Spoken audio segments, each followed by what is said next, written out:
In her book, Manage Your Money Like a Grown-Up, Sam Beckbessinger has put together a clear, engaging, and very humorous guide to how we can manage our finances. She's our guest on this episode of the podcast. My name is Nongcebo Vukile McKenzie. Welcome, Ngiyakwamukela, to the podcast.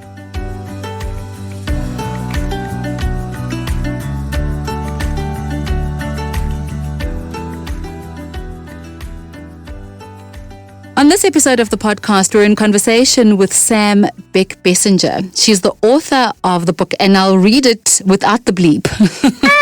Manage Your Money Like a Fucking Grown-Up. Sam, that's a very provocative title for your book. Nongcebo, thank you so much. Funnily enough, I started writing what became the book just as a series of blog posts, more than 10 years ago. Yeah. And I started writing the blog post because I had gone through the situation. I'd been in, 300,000 rands worth of debt. I was in this terrible debt spiral, and that felt very hopeless to me. And then I had to figure out how to get myself out of it. I came from a background where I felt like I had no financial literacy growing up. And I had to figure all this stuff out. And, it is a bit of a provocative title, I think, because I was trying to provoke myself mostly, where I felt like I'd had to provoke myself, to learn all of these things and to just stop avoiding emotionally. Because I think really what had been happening in my 20s and the reason I ended up, in such dire financial straits, that then I had to learn how to get myself out of it, was just I really never wanted to think about money at all. I found it so stressful and terrifying. So it is a bit provocative because, I think sometimes we need that provoking.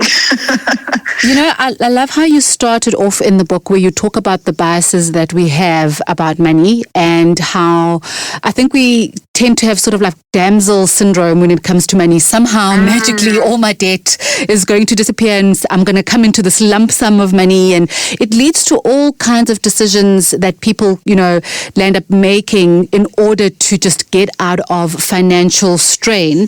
And you talk about it so nicely in the book when you start off with the biases. But I love how you talk about gambler's fallacy, because a lot of us land up making bad decisions about money that we are either keeping for the future or should be our little nest for the future, and we use that as our lucky streak. Or people, there's all kinds of way to cash in quickly on certain things because we are trying to save ourselves from debt. Look, and this is no judgment on anyone who is in debt. The economy is really, really tough, and some people land up there not knowing how they got there. But then in terms of getting out, it's so hard to get out. Yeah. I think that's such a careful line that I think we all have to balance, right? Especially, I've spent most of the last 10 years now, talking to people about money. And I've learned a couple of things. And I think one of the big things is we think being good with finances is either about being good with being mathematically competent. We think money is maths. And so we've got to be very logical about these things. And that's what being good at money means. It means understanding how to do compound interest calculations and stuff like that. Yeah. Actually, I think the first thing that I've really learned is that money is so emotional. And 90% of improving your situation is about understanding, as you say, the kind of the cognitive biases that we have and the emotions that lead us into these situations. And I think that kind of, one of those big emotions that I think we all have to overcome is, as you say, the fact that it's overcoming that sense of shame about money, because we have to hold two truths that seem like they contradict each other, but they don't really. And the first one is that most of our financial situation is probably not our fault, right? As you say, we live in an economy that's very difficult. I think all of us have had this experience where we've seen, people in our families, our extended families, or even ourselves have suffered with joblessness, right? There just aren't enough jobs in this country with the vast, we live in one of the most unequal societies in the world. We know that the biggest part of our financial situation is not our fault at all. But we also, have to hold on to the hope and the sense of control, I think, because it's also not true that you have no control over the situation, because there are things that you can do that make a difference. And there's been a lot of research, even research conducted in South Africa. The University of Stellenbosch and Momentum did an incredible study about 5 years ago, where they followed families across the socioeconomic, different groups in South Africa, from, the quite wealthy all the way down to people living on social grants and things.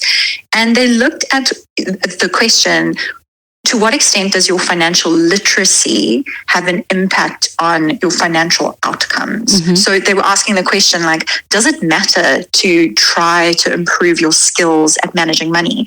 And they found unambiguously that no matter kind of what your circumstances were, it makes an impact. And it might not, realistically, it's not going to take you from, the people who are most struggling, the group that's most struggling to, being a billionaire, but it can take you like 10%, for example, up. And that can be enough to make a huge difference to your choices, to your emotions, your well-being, the well-being of your family, So I think we have to hold both of these things at the same time. We have to let go of that sense of shame and failure of, if I'm struggling, it's my fault.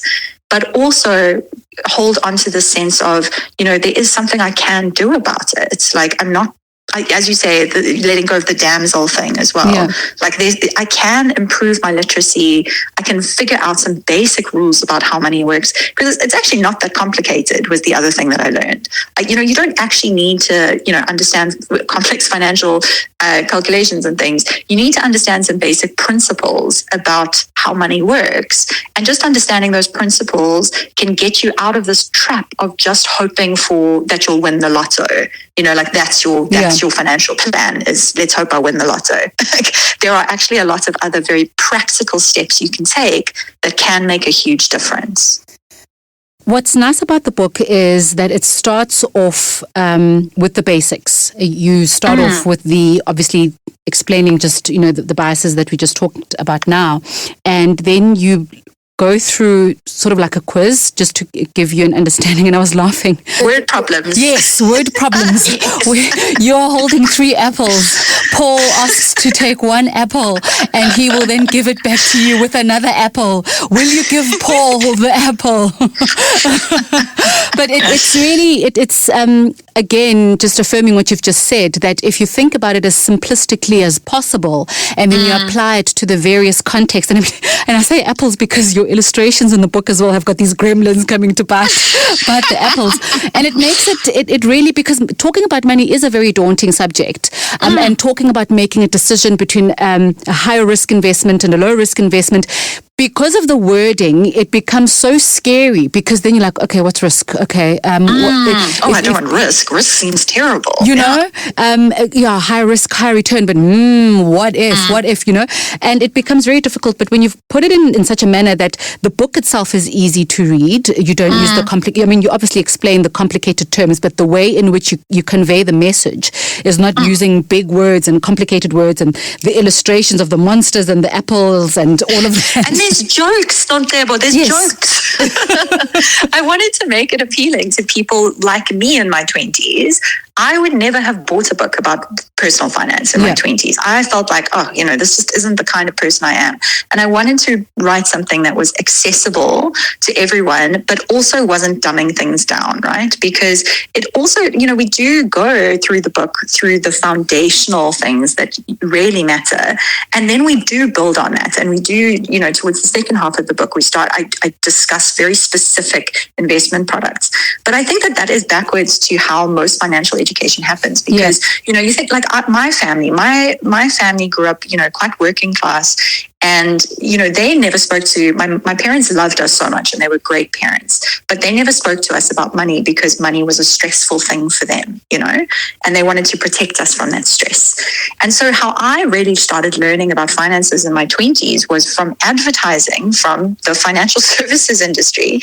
And I think how the mistake there is that how we treat financial education often is we start off with products. We start off saying, invest in this kind of investment, and you should try out crypto, and you should try out, bonds, and you should try out this thing, and blah, blah, blah. And that's how the financial industry wants you to think about finances and money, right? Because they're trying to sell you things. But actually, I think what's really important is to start off thinking about the big picture and understanding, in a holistic way, what is the role that money needs to play in your life? What do you have? How is wealth actually built? How do you keep your money safe? How do you use risk as a tool to grow your money without, kind of risking losing your money? Understanding these really foundational things. And I think it's really, really important to start off with the basics, because we usually don't. We usually skip over these very fundamental ideas about money that are actually where you can make the biggest difference in your life. Is if you understand compounding, that when you understand diversification and you understand assets. Those are the three things, I think.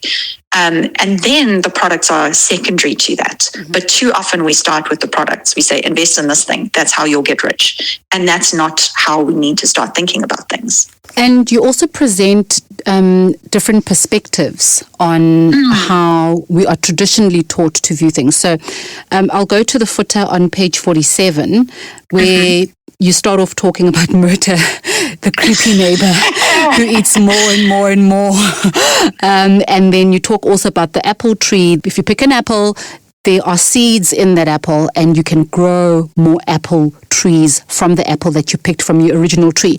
And when it's put simplistically like that, it's actually, it sounds so easy. And then you start thinking, okay, what is my tree? Okay, what is my apple? But the footer there, I'll read it as it is.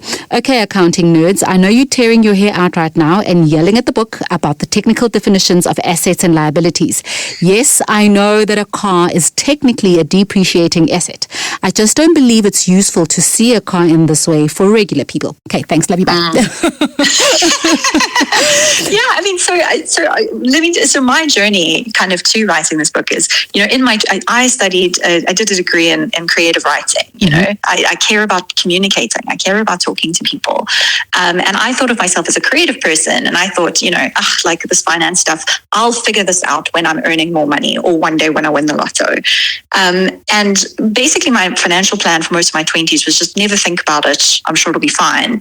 And it really wasn't fine, because, I first got a credit card, and I just had no understanding of how damaging credit card interest can be to, your financial life. So I used that credit card. Boy, did I use that credit card. And then I bought a car, and I bought a car with a balloon payment, and I had no sense of what a bad idea that was, and I got deeper and deeper into debt. And it got to the point where, debt collectors were phoning me so often that I was having to change my phone number every 6 months. That was my plan. I'll change my phone number. The debt collectors will never get hold of me.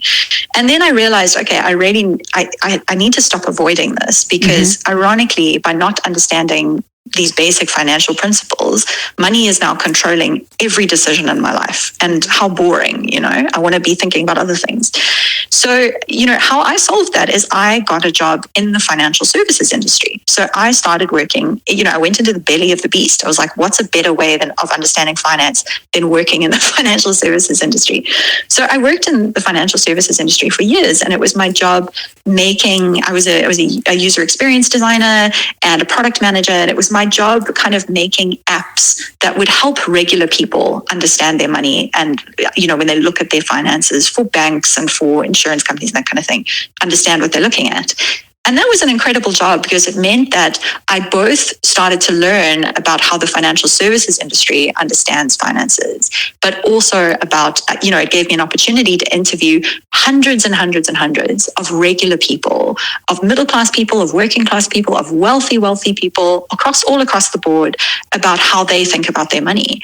And, it really helped me understand that thinking about finances the way that financial people think about finances is not always the most helpful thing for most people. It doesn't always match, the kind of mental models that we use.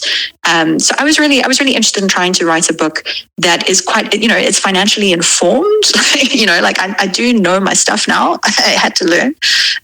But I try as much as possible to talk in a way that is actually kind of helpful to people rather than is technical. It's not a textbook, I think, is really important.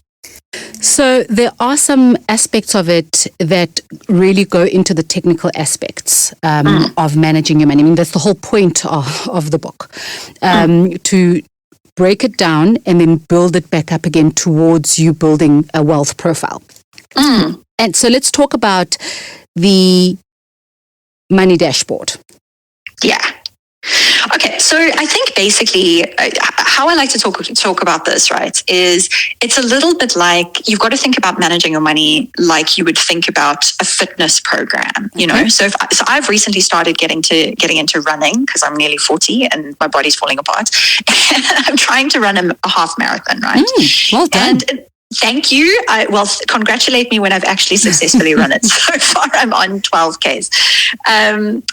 But the thing is, if you say to yourself, okay, I want to run a marathon, what you need to do is you need to understand some basic principles about, you know, how fitness works. But then what you actually have to do is you need to go and put on your running shoes and you need to actually go and run every day. You can't just read a textbook about, you know, how does the human metabolism work. That isn't going to get you to run a marathon. And I think similarly, sorting out your finances is much more about your habits and your behavior than it is about understanding a whole bunch of theory. So I think there's some theory it's important to understand. And so kind of what I do, as you say, is I break it down and then I build it up. So I talk about kind of the three basic theoretical principles I think people need to understand, which is diversification, assets, and compounding. And then I say, okay, so then what do you do? And very practically, what are the steps you need to take? And the first step for most people is the hardest one emotionally, although it's very simple, which is literally sit down and write down every single thing that you have or you owe. Just put it down in black and white and start building what I call the money dashboard, right? Which is you can't manage what you don't measure is the idea. And it's just building a dashboard that lets you see in black and white, this is my financial situation and this is how it is changing every month. Because out of that, you can then build a plan. But you can't actually build a plan unless you're first honest with yourself about where you are. And that sounds so simple, but you know, when I was really badly in debt, I was the person who I would go and draw cash from the ATM and then I would crumple up the slip before I looked at it because I didn't want to know. It was too scary. It was like a game show every time I went to buy groceries. You know, you like buy your toilet paper and your loaf of bread and then you swipe your card and you cross your fingers and you hope that it goes through. Because I think getting past that denial and that shame, that is the hard step. And this is the step that gets you past it, which is to just be honest with yourself and put it all in one place, write it all down. Because then once you've got it all down, I've got a very simple flow chart then. And if people don't want to buy the book, this is also available for free on my website. You can just go download it, which is a flow chart for, okay, answer these questions. And then based on these questions and what your financial picture looks like, this is your goal right now. Like this is the step in the financial program that you are on. So for example, the first question is, are you spending more than you earn every month? That's the first question. And if that's your situation, then the game that you are playing is you are trying to get to the point where that's no longer the case, that you are earning more than you are spending. And there's no point talking about investments or insurance or anything until you fix that problem. So I'm a big believer in focusing on one thing at a time as well, because otherwise it gets very overwhelming. So I think that is the first step, is to just build a picture of, understand where you are and then figure out what your goal is. So and that is the first step. But then that money dashboard evolves with you. So I've now been maintaining a money dashboard for 15 years and it's grown with me, and it's still the tool that I use to give me a picture of my financial situation and to keep me focused on my goals. So the actual drafting of the money dashboard, you go down a list of the possibilities of what needs to be included. And you include even the 300 Rand that you owe your friend for last Puza Thursday. I think that's important because, again, I'm going to come back to the fact that money is emotional. And when you're in debt, often you'll find that the debts that you have the biggest feelings about and are causing you the most guilt, it's that little niggling sense of, I haven't paid so-and-so back that small amount, And I think it's important when you're thinking about, what is the picture, to include everything, include every single thing that is impacting your financial position, because then you can make a plan to deal with it, and those emotions matter. So if honestly it's the money that, even if you owe your mom money and your mom is not charging you interest, a financial planner will say, well, don't pay your mom back because that's very cheap debt. Yeah. But, money is about emotions, and that debt might be the most important debt for you to pay back emotionally. And so I think it's important to write it down, include it. That's actually quite a nice perspective. Again, I go back to the example about the car, depreciating asset, and how that's viewed in an accounting sense when you look at assets and liabilities. But when you look at it in terms of how people ordinarily look at their car, the majority of people are looking for transport to get from point A to point B, take their kids to school, do the basics, go grocery shopping. It's a means of transport for them. So, when we're told to not invest in depreciating assets, or to rather not invest that much in depreciating assets, theoretically, yes, it makes sense. But we do need to get to places, to work, to do things. We do, yeah. And also, money is a tool, right? And all of us spend emotionally all the time. If we tell ourselves that we're not an emotional spender, we are lying to ourselves, because we absolutely use, a car as transport, as it is all of those things. But, for many, many people, a car also is this, it's a symbol. It's a symbol of, I feel good about how I've made it, or I can show to the people around me a level of success. And I think, I can't tell anyone else what they should do with their money, because that's the beautiful thing about money, is it's how you enact your choices, and it's a store of value, and how we spend it is a demonstration of what we value, For me, I think what's really important is just that we make more of those decisions mindfully, and we actually make more explicit choices. And a big part of that is just, often we're not even realizing how expensive certain things are in our lives. Because, for example, when we buy a car, the car salesman really tries hard to get you to focus on your monthly payment. They say this, they'll do some magic and wizardry, and they'll say, okay, if your budget is 2,000 Rand a month, we'll, add this kind of thing, you'll take this debt and blah, blah, blah. There we go. For 2,000 Rand a month, you can have this fancy car. And you think, okay, great. That's wonderful. What you're not looking at is, okay, but over the 5 years, I'm going to drive this car. What does that cost me? And if you look at it and you're like, oh, that is the same amount of money as buying a 1-bedroom flat cash that I'm now spending on this car, you might feel differently about it. You might feel, okay, if I look at the big picture, maybe actually what I want to do is I want to buy a cheaper car and also do something else with this money. It's just about making sure that, and when you start building, the money dashboard, and you start being able to look at your spending in this kind of more zoomed out way, that's when you can also start to understand, like, where actually is your waste and your budget. And for me, money wasted is money that you're spending, but it's not actually doing the job that you hope that it will do for you. So you're hoping that, buying the fancier car is going to make you feel better about yourself, but it's actually failing to do that. Yeah. Or, often I think when I encourage people to go through their budgets, and I've got some very specific ideas for, when you go through and you analyze your spending and you need to find extra money, where do you go look for that extra money? And especially after 5 years of, difficult economic times in South Africa and massive inflation, most South Africans do not have a lot of extra fat in their budget to cut already. But, often I think where that fat can be found is in those recurring debit orders, not in the KFC you have once a month that makes you very happy. That's usually not actually where the money is leaking.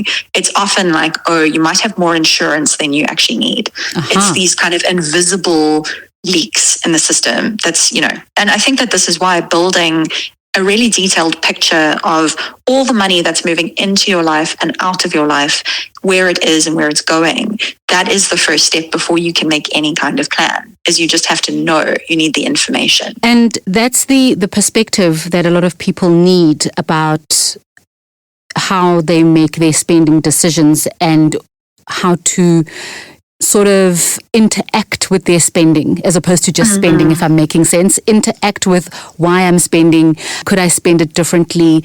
Long term, what does this mean? Interact with the actual decision to spend and not interact with the item that you're spending on. And I like the example that you made that theoretically you pay off the debt that has the least interest at the end, but you're saying, and you're making 100% sense, that you are risking, what are you risking by not paying that debt? Are you risking your mom being upset with you because she gave you money maybe from her pension, or maybe that she was planning to spend on something else that is quite significant to her, and if you're going to start paying off everything else that's more expensive, and this is where family feuds start. I mean, it sounds like a small thing, like it's just 300 rand, but no, it can go quite a long way, because then your brother now doesn't like you because you took mom's money, and then your sister, has always been observing that you always have lots of money to spend on shoes, but you're not paying mom back, and then you've always been this way since you were a kid, because it's all emotional, and then it just so starts bubbling over. Yeah.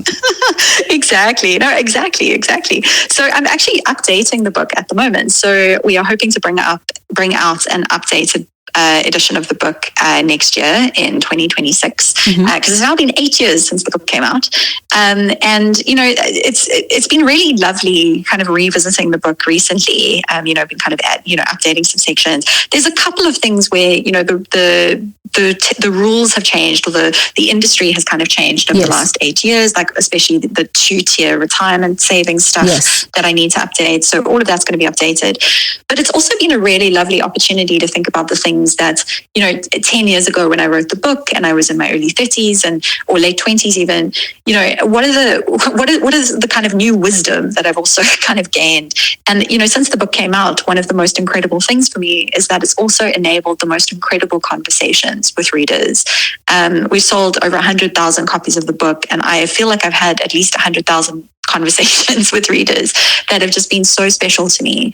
And the section that I'm expanding on the most is exactly what you're talking about. It's how does money affect families, and what are the different approaches and strategies that families use to manage money. And in the South African context, that absolutely refers to children and parents, but it also very much refers to, as you say, siblings and elderly parents and cousins and wider networks. And the same way, money is emotional. Money impacts our relationships in a massive, massive way. So it's been really kind of interesting to also, I've done a bunch of research into different strategies families use around these things. And there's a lot of great research about things that tend to go wrong with money and relationships, which has been really fun to expand on. But yeah, that was also something that I felt was missing in other books about money, is I think also we get a lot of our financial advice from America.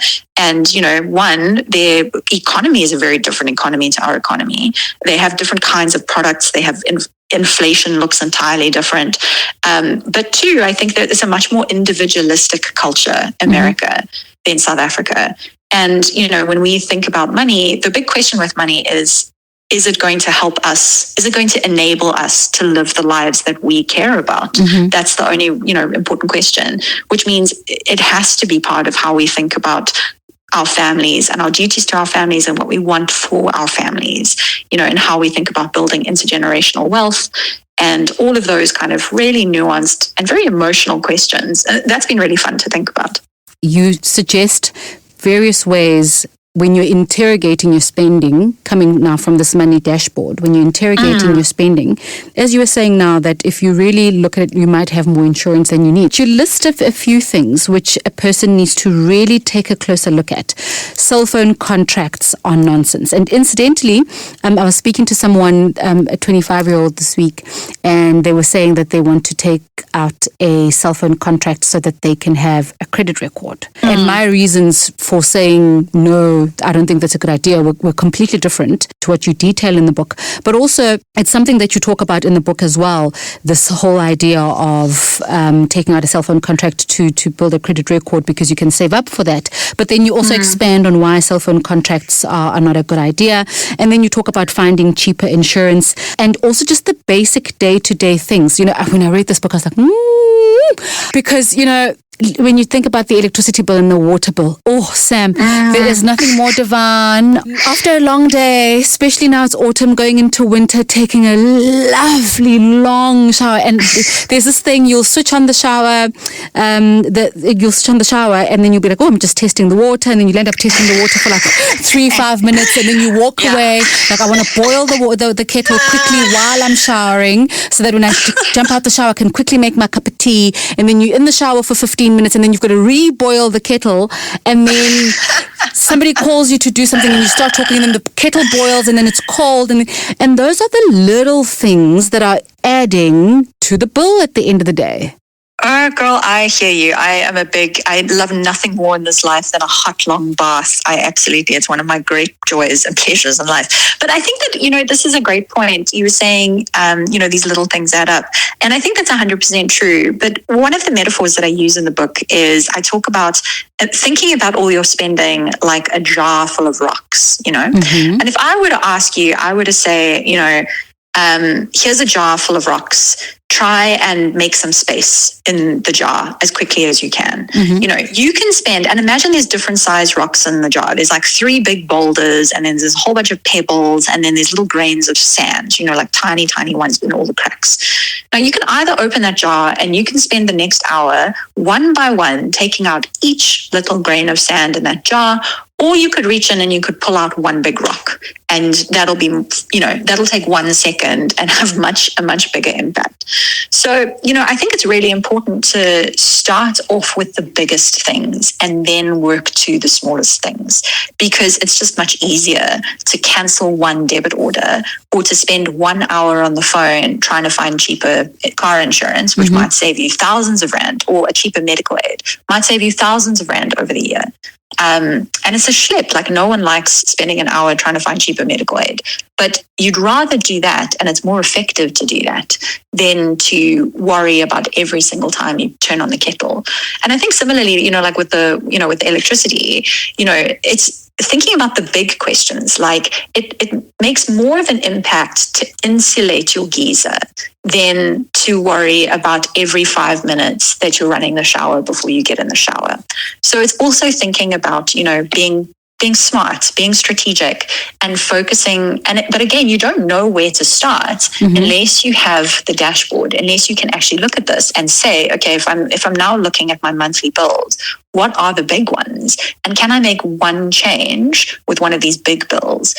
Or do I need to, you know, and you kind of work from biggest to smallest, I think is often the clever thing for most people.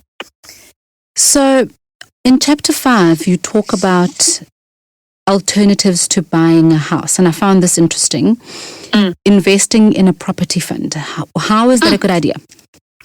Okay, so let me talk about I'll give you my summary version of it. And I think this is the thing I've probably had the most arguments about since the book came out.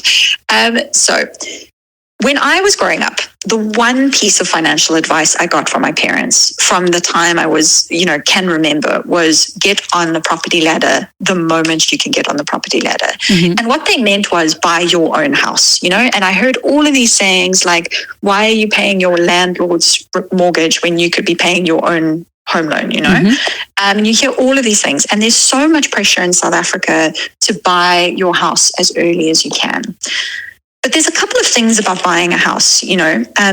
The thing is that buying a property is a very undiversified investment. So you're really putting all your eggs in one basket.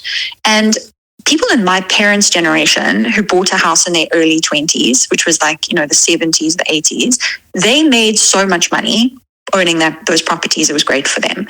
In South Africa, most residential houses have actually lost money against inflation for most of the last 25 years. So most people have actually lost money investing in houses in South Africa. And that's not true for everyone. And you always hear about the exceptions. You hear about the one guy who owned a flat in Cape Town CBD 10 years ago, and he's very happy now. But you don't hear about all the people who bought a house 20 years ago in an area that is worth less now than it was worth 20 years ago. And if you look at the data, that's most houses in South Africa. So what I say is, I'm not saying don't buy a house, because I think owning your own home, again, talking about the emotions, it's very emotionally important for a lot of people. And it's a great way to control your property, your housing costs over a long period. But if you run the numbers on it, it only actually works out and saves most people money if you buy a house that you live in for at least 9 years. And the thing is, when you're in your 20s and you're changing jobs all the time and you don't know if you're going to get married and all of those things, for most people, it's better to wait until and not feel that pressure to buy a house as early as you can, and rather kind of wait until you're a bit more settled and it's more of like a lifestyle asset rather than the thing you're going to retire with, which I think is the mistake a lot of people make. And I think it's just really important to talk about alternatives, right? So I talk about investing in property funds, like rather than putting all of your savings into one single house that could do very well or do very badly, you can buy into an REIT, which is, it's a property fund where you own 1% of 100 properties, including commercial properties, including a whole bunch of different types of things. And that's just much safer, and then I think, even going further than that, you could think about investing in property and buy-to-let properties, which is a different kind of investment entirely. Or even better, if you think about diversification being something really valuable, and the thing that actually keeps your investing, your money that you invest safe, which is splitting it between lots of different things. An even more diversified investment is, the type of investment I suggest for most people as the first investment is just a global ETF. So something that invests in a stock market fund that includes property, but also includes gold and includes technology companies and includes banks, includes everything. And it's such an easy type of investment to invest in. It's actually much easier to invest in that than to invest in property. And, I wish more people were as excited about as the stock market as I am. So yeah, that is my whole rant about home ownership. We should stop telling 20-year-olds to try and get on the property ladder as soon as possible. Give them a break. And again, looking at it in context, people are different and people look for different things in life, and some people are perfectly okay buying homes in their 20s. But I look at the people, I'm in Durban, and I look at the people that I was in Durban with in my 20s. A lot of them have gotten married. And some of them have sold their properties. Some of them have kept their properties for rent. A lot of them have moved up to Joburg, to Pretoria. Some have immigrated, and they then have an additional decision to make now around a property. Some have been able to leverage that to their benefit, and that's great. But for some people, like you say, if you buy in a certain area and that area doesn't do so well after X number of years, and you now want to leave, and you were hoping to make money off of that house. Again, it's weighing the risk versus the benefits and what you're comfortable with, and maybe projecting forward, as you're saying, zoom out for a little bit. Just zoom out. I love what you're saying as well about how people are different and people's situations are different. And there really is no one size fit all thing. And I think that's exactly the case. And so it's about being conscious about your own choices. And I think being conscious of your own biases as well. So this is kind of taking it all the way back to that first section of the book where I talk about here are the cognitive biases that we all have with money. And this is how it leads us to make mistakes. One of the big cognitive biases that we're all guilty of is sunk cost fallacy, which is the fact, that thing of, you throw good money after bad. You feel like, well, I've already put so much into this. I can't sell now because, I've just got to keep holding on to this until it gets better. And specifically with stuff like houses, I saw this with my mum who bought in a part of Centurion like 25 years ago. And unfortunately, it was, a property that lost value. And, she kept waiting to sell because she was waiting for the market to turn around and she was waiting for things to get better. And it just never did. It just got worse and worse and worse. And then at the end of the day, you would have been better off selling 10 years ago than you are now. And that is one of the things with property is we're very vulnerable to, again, because houses are also emotional. And that's fine if the value that they're giving us is also emotional value. But where we also expect our houses to finance our retirements, this is where people really, really end up in trouble often with housing. So I think it's really, really important to know that you have other options because, one of the reasons people invest in housing is because it's something we're all familiar with. We all live in a house. It feels very concrete and tangible, and we understand it as an asset. Whereas something like the stock market feels so airy-fairy and weird and we don't intuitively understand what it is. But, this is why I'm so passionate about talking to people about the stock market because it's honestly so simple. It's just like a virtual mall where you're buying and selling pieces of businesses. That's all it is. And over the long run, there's no type of asset over the last 100, 200 years that has delivered better returns than buying shares of businesses. And there are ways to do it that are very diversified. So it's a long-term investment. It's not a way to make money quick. And in the short run, it's not a gamble. You can lose money in the short term, but over the long run, I think it's just a much safer investment for most people to be thinking about more. And I'm not to say that we should never buy houses, but I think that we need to also talk about the alternatives that people have and help people to feel less afraid of them by understanding kind of how they work and how to make that kind of investment work for you. So you recommend talking to your children about money and talking to your children about your own money. Now, as a parent myself, the only conversation I have about my money is that I can't afford that. I worked for that, not you. And I've said no. And that's the only conversation I have. How old are your kids? And then you also recommend letting children start managing their own money. And there are two things here that piqued my curiosity.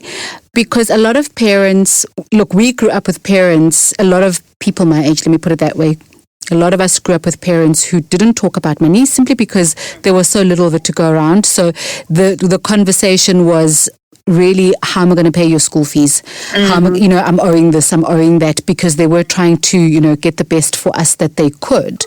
And that's the reality for most parents, even today. And so talking about my money, there was no money to talk about. So we haven't been trained to have a conversation with children about our salary. And also it feels like you are... It's even with regard to wills, we told, be transparent. If you've got 5 children, tell them I'm leaving everything to the cat, or I'm leaving 1 rand to each of you. And then parents get scared. Sure, but if I'm telling them I'm leaving them 1 rand, the one's going to figure, hang on, I could figure out a way to get 2 rands just by myself. So we get scared. We get scared, having these conversations. But you recommend talking to your children about your money. Why that recommendation?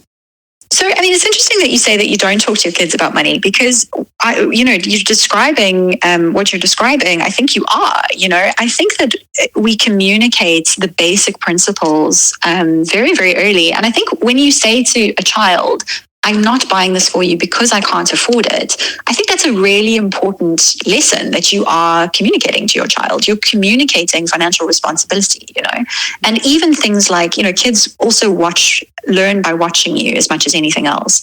And if a child sees you, for example, saving up for something, so I can't afford this now, but I'm going to start saving for this thing. That's an incredible lesson that kids can learn. And also kind of to flip that around for them, to help them save up for things that that they want. It doesn't have to be a full sit-down conversation about, okay, let me show you my bank statement. But, so there's great data about this and great research. So, I think that, so what the research says about kids and money is that the earlier you can get them to start being able to practice, the better their long-term financial outcomes are. So, and it really doesn't have to be with a lot of money, but the research is very clear that giving your kids even a tiny bit of pocket money does make a huge impact to how confident they feel with money when they become adults, and how well they are able to do things like save up for things that they want. Eventually, when they're a little bit older, when you can start to open bank accounts for them, you can start to teach them about interest and that kind of thing. Those are incredible skills for kids to learn young. And the other one is entrepreneurship, So I wrote a specific version of how to manage your money for teenagers, yes, which came out a few years ago. And that's been great because it's also given me a chance to speak at a lot of high schools around the country and talk to kids about money. And my goodness, they are so impressive, because I go into these schools, and again, I'm talking about both public schools and former Model Cs, and I'm talking about Kuro schools sort of things, all across the board. And, I go in and I think, okay, I'm going to teach these kids about entrepreneurship. And what happens is I sit there and the kids teach me about entrepreneurship, because my goodness, they are hustling. The things I have heard kids doing, they're and some of it's a bit scary. I far more teenagers in South Africa than their parents realize are already investing in Bitcoin, for example. Way more. It's they know way more about the stuff than most of their parents do, in a way that can be quite dangerous as well. They're also very vulnerable to these scams. But when they're online, they are seeing all of the ads, the get rich quick things that adults are seeing. And if we don't do a good enough job about teaching them about scams and teaching them about how wealth is actually built, then they are so vulnerable to these things. And there was this terrible story about 4 years ago, a 21-year-old who took his own life because he had started investing on this online investing platform, and he was doing leveraged investments, which means when you're investing but you're not putting money in, it's kind of it's this kind of quite complex financial instrument. And it looked to him that he had incurred $1 million worth of debt, and so he took his own life. And that's not actually true, but he didn't understand how the platform worked, and he felt so ashamed and so hopeless. And I think that, I think it's really important that we talk to kids about money, because if we don't, they are getting messages from the internet. And I think it's really important that those messages rather come from us, and we can help them to, but I think the other thing as well is just shame. Again, it's helping to build positive emotions about money. And that is, that's really hard, because, again, when I think about my parents, and you're totally right, our parents didn't have any money to talk about managing. But, when all of my emotions in my 20s that I had to work through about money, it was fear and it was anxiety. And those things that was inherited trauma, I think about all the women in my family, the generation ahead of me, who were in horrifically abusive relationships that they couldn't leave because they weren't financially independent. That is trauma that we inherit, And I think that the first step of really learning to manage your money, again, I come back to, it's understanding the emotions, and it's understanding your own emotions, and then being very thoughtful about what you're going to pass on to your kids.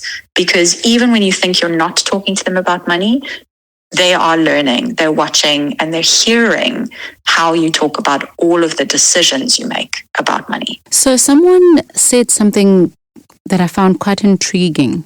They said the reason that children nowadays don't understand money so well is, firstly, money is no longer tangible for them. So when we were sent to the store to buy bread, first of all, we were sent to the store, first of all. So we understood that bread didn't just come in the car. I remember my dad used to send me out to the corner cafe to go and buy cigarettes for him. Cigarettes and bread. And you therefore learned the whole concept of change. and how the change and the money that you'd spent needed to add up to the money that you'd left home with. And you also understood that money was a tangible thing, that when we talk about inflows and outflows, you could literally see it flowing out of your parents' wallet and into the shopkeepers. And so you could actually see that, and you could actually have a mental understanding based on that mental picture of you physically walking to the store to go and buy that. And you could actually see what money could physically buy you. Now we're buying online, so things arrive on the delivery truck or via courier, and we're buying groceries online. We tap our cards, we tap and go, and these are conversations where children are saying, when you say I don't have money, and they say, oh, can't you just use your card? Exactly. And that was how I ended up with credit card debt. It felt like my credit card was magic. I think this is such a good point that you make. And, you know, when you look at techniques that are used to teach young children, especially about money, like there's some great strategies for kids of all ages. And one of the big recommendations is when you're teaching younger kids, like under the age of 10, about money, is exactly as you say, try and make it tangible. So with them, work with coins if you can. Okay. You know, you can even start, for example, teaching very young kids about interest by, you know, having a savings jar with them and having, you know, you, the bank, are going to tell them you will pay interest on whatever they put in. Okay. And it can be very simple. You know, you can say, like, every time you put in 5 Rand, I'll put in 1 more Rand. You know, that's then them learning about interest. And that is physical and tangible. With even smaller kids, you can do it with treats and with stickers and whatever. But I think that is really important to try to make money tangible. It is harder with teenagers. It really is, because it, you know, nothing works on cash anymore. And I think you're absolutely right. I think it is one of the reasons that younger people, you know, money feels much less tangible. And it's a real problem. So forgive my ignorance, but I really loved this because I'd never heard of it before, where you talk about black tax and aging parents, and you talk about, because it's not just black tax in terms of racially black tax, it's actually called Ubuntu tax, because if you've got aging parents and if you've got parents that didn't have great circumstances and they provided for you and you've not been able to have a better life, you also want your parents to be reflective of the life that you now can afford. And you want to assist them. And some parents, you know, we went through a phase in the country where there were massive retrenchments, and a lot of parents lost a lot of things, and their children have now worked hard to sort of restore their parents, if I can put it that way, dignity, if I can put it that way, and just give them a good life. Some people have been opposed to calling it a tax. In some instances, you can feel and see that, no, it actually is being handled as a tax. And in some instances, it's just people really wanting to give back to their parents and really wanting to help their family have a better standard of living. But I love how you call it Ubuntu tax. That's lovely. Thank you. Well, I mean, I can't take credit for that. Nick Mhlongo edited this incredible collection of essays. I think it came out in about 2018, 2019, called Black Tax, Burden, or Ubuntu. And it's a collection of essays from South Africans from different backgrounds, mostly Black South Africans, writing about different perspectives of familial responsibility and money, and different ways that different people feel about it.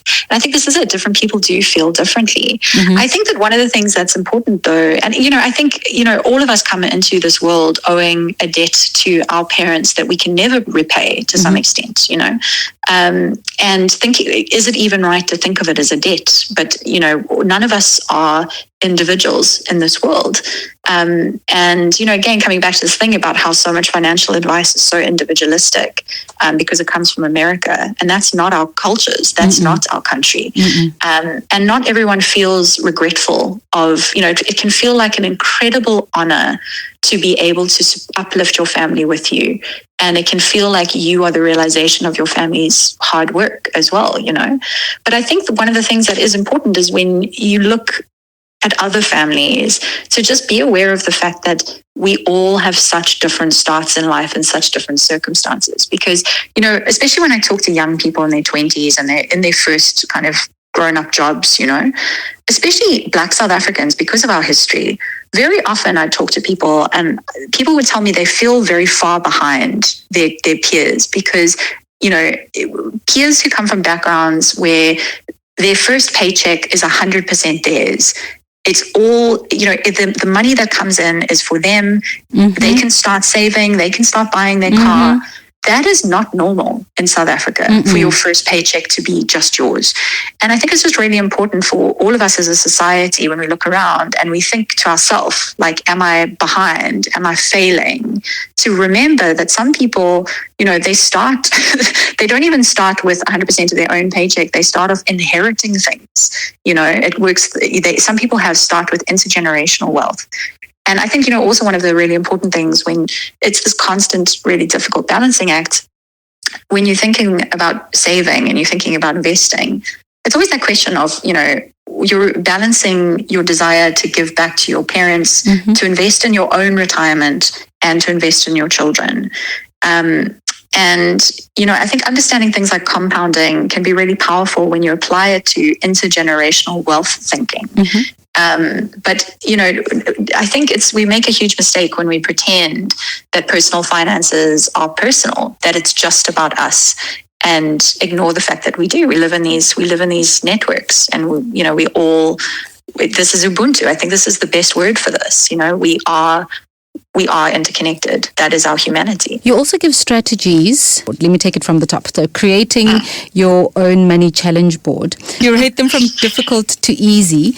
And you've got different options there. Live without a car, downgrade your cell phone, cut your electricity bill, no spend weekends, 25 Rand dinner challenge, etc. And I think one that we would find most difficult there, you've got others like live without a car. That's hard. Real hard, especially in this country. Yeah. But you've got one that you've listed as easy. Just say no. A lot of people would say that's the hardest one. So that's the challenge is go into a very expensive shop, the kind where there's a salesperson who will come up to you and try and sell you something, like a car sales room, for example, and pretend you are keen to buy something. Don't do this often. You don't want to waste people's time, but it's a good challenge. But then you try, go and have that experience and then say no, walk away. And I think if you're someone like me, when I was younger, that was really, really hard. And I think it's helpful to be able to just practice explicitly, those skills in ways that feel, all these skills can be practiced. And it can be helpful to, again, just be a bit mindful about what are the habits and behaviors that actually create your financial situation. Because your financial situation isn't just created when you sit down with your spreadsheet or you sit down the day after payday and you pay all your debit orders or you pay off your bills, whatever. It happens in that moment-to-moment decision. It happens when you're out with your friends and, you have the one friend who says, let's get another round. And, you're looking at your app, your banking app, and you're thinking, I can't really afford another round. But, it's learning the habits and skills that actually are where our financial choices are made, which is not when we are sitting in front of our banking spreadsheet. It's moments and moments. I'd like to try this one. And when we have the conversation about the other book, I'm actually going to give you feedback on this turning 100 Rand into 500 Rand. I'm going to try that. Yes. Are you going to try it out? I'm going to try that. But you also give strategies for making money.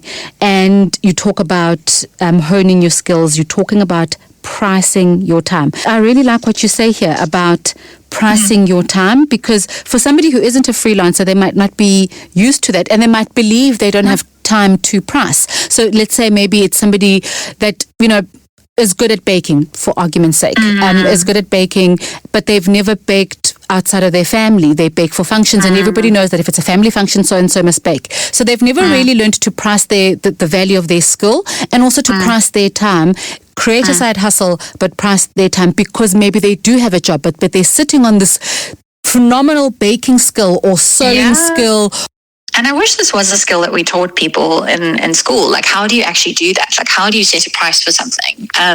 Because you know that more than half of full-time employed South Africans have a side hustle. More than half. It's we have one of the highest rates in the world. most South Africans are side hustling. It's not just this niche thing, but it's not a skill that we teach. And you find, especially women, undervalue ourselves, especially people who are doing a job that they enjoy. Underprice yourself because you think, well, I'm enjoying it, so do I even deserve to get paid? And you're totally right. Like, we get negotiated down, and there's no way out of your situation unless you learn how to properly price your time. I think it's something that we should teach. We should teach more people, because more and more people are side hustling. They need to know. Sam, thank you very much for your time and for talking about your book, Manage Your Money Like a Fucking Grown-Up, the best money advice you never got. But I am quite keen on us having another conversation at some point, because, we've talked about this from a personal point of view in terms of how to sort of regulate yourself so that your finances look a little bit better. But you also in the book do recommend, or rather go in depth into just filing your tax return and being able to calculate that properly. You talk about your retirement annuity. You talk about choosing the right insurance. You talk about all those very specific things that I would like for us to talk about in another conversation. But just for this episode, thank you very much for joining us on the podcast, and I look forward to more conversations about this. Nongcebo, I will chat to you anytime. Thank you so much for having me on. And thank you for joining us for another episode of the podcast. Remember, you can like, rate, and share this podcast from the channel you're listening on.